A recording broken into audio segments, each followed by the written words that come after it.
আমি এমনিতেই খাওয়া-দাওয়ার উপর থাকি সারাদিন। রাস্তার একপাশ থেকে খাইতে, খাইতে যাই। ঘুমাইলে মিষ্টির দোকান স্বপ্নে দেখি। মানুষ কখন মোটা হয়? যখন শান্তিতে থাকে তখন মোটা হয়ে যায় আরকি সুখে শান্তিতে। তখন অনেক শান্তিতে আছি, কোনো ঝামেলা নাই। অনেকে আমরা দেখেছি অনেক সময় মোটা হওয়ার জন্য অনেক কিছু ইউজ করে থাকে। আপনি কি কোনো কিছু খাচ্ছেন কিনা? আমার আমি এমনিতেই খাওয়া-দাওয়ার উপর থাকি সারাদিন। রাস্তার একপাশ থেকে খাইতে, খাইতে যাই। ঘুমাইলে মিষ্টির দোকান স্বপ্নে দেখি। তো আমার আর কষ্ট করে আলাদা করে কিছু চিন্তা করার দরকার নাই। আমাদের সিমি আপুর কেক স্বপ্ন দেখেন কিনা? না, আমি এখন পর্যন্ত কেক স্বপ্নে দেখি নাই। আর কেক খাওয়ার ইচ্ছা আছে। উনার ওখানে আমি দেখছি যে রসমালাই কেক পাওয়া যায়। তো রসমালাই কেকটা খাওয়ার ইচ্ছা আছে আমার। সিমি আপু নিয়ে যাবে, না হলে আপনারা নিয়ে যাবেন। যেদিন বলবেন সেদিনই যাব। তাহলে যদি কালকে যান আপনার সিমি আপুকে বলে রাখবো, কালকে কি আপনি যাবেন?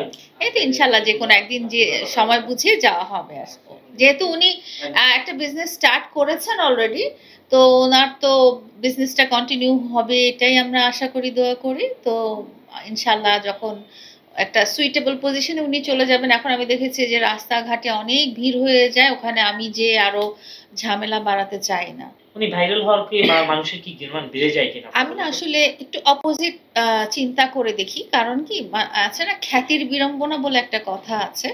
যে সে খুব ভাইরাল হয়ে যাওয়ার পরে দেখা গেছে কি যে সে আসলে যেই কাজটা করতে আসছে বিজনেস করতে আসছে তো, তাই না? সবাই তো এখানে ব্যবসা করতে আসছে বা মানুষের হেল্প করতে আসছে এই ধরনের ২টা টপিক হতে পারে। তো ওই যখন সে ভাইরাল হয়ে যায় তখন সে তার কাজটা ঠিকমতো করতে পারে না। সবাই যে ছবি তুলতে চায়, সবাই তার সাথে যে সেলফি তুলতে চায়, সবাই ইন্টারভিউ নিতে চায়, এটাতে করে তার যে আসল কাজটা সেই কাজটাতে আসলে ব্যাঘাত ঘটে। তো যেই কারণে সবারই দেখা যায় যে তার মন মেজাজটা ভালো থাকে না। আর আরেকটা জিনিস কি সবাই কিন্তু মানুষ, হ্যাঁ? সবারই মানবিক গুণাবলী আছে। মানবিক গুণাবলীর মধ্যে কি রাগ আছে, দুঃখ আছে। সারাক্ষণ তো হাসি মুখে কেউ থাকতে পারে না। কারণ বাসায় ফ্যামিলিতে কোনো দুর্ঘটনা হতে পারে, ফ্যামিলির কেউ অসুস্থ থাকতে পারে, নিজের মনটা খারাপ থাকতে পারে, বউয়ের সাথে ঝগড়াঝাটি হইতে পারে। এখন সারাক্ষণ তো আমি হাসি মুখে আপনাদের সাথে কথা বলতে পারব না।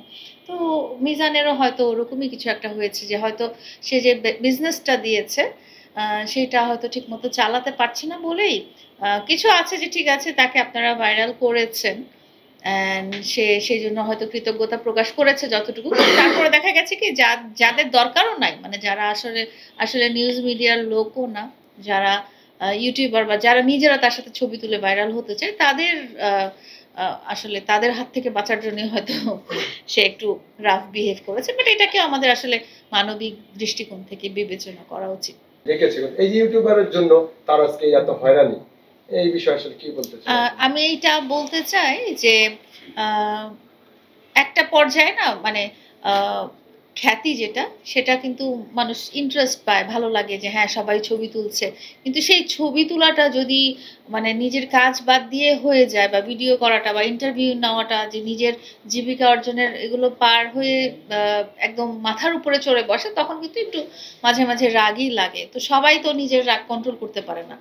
নিজের ব্যবসা যদি ব্যাহত হয়, বিঘ্ন হয়, সবাই তো আসলে আছে না যে ধৈর্য ধরে বসে থাকার মতো ওই ধৈর্যটা থাকে না সবার।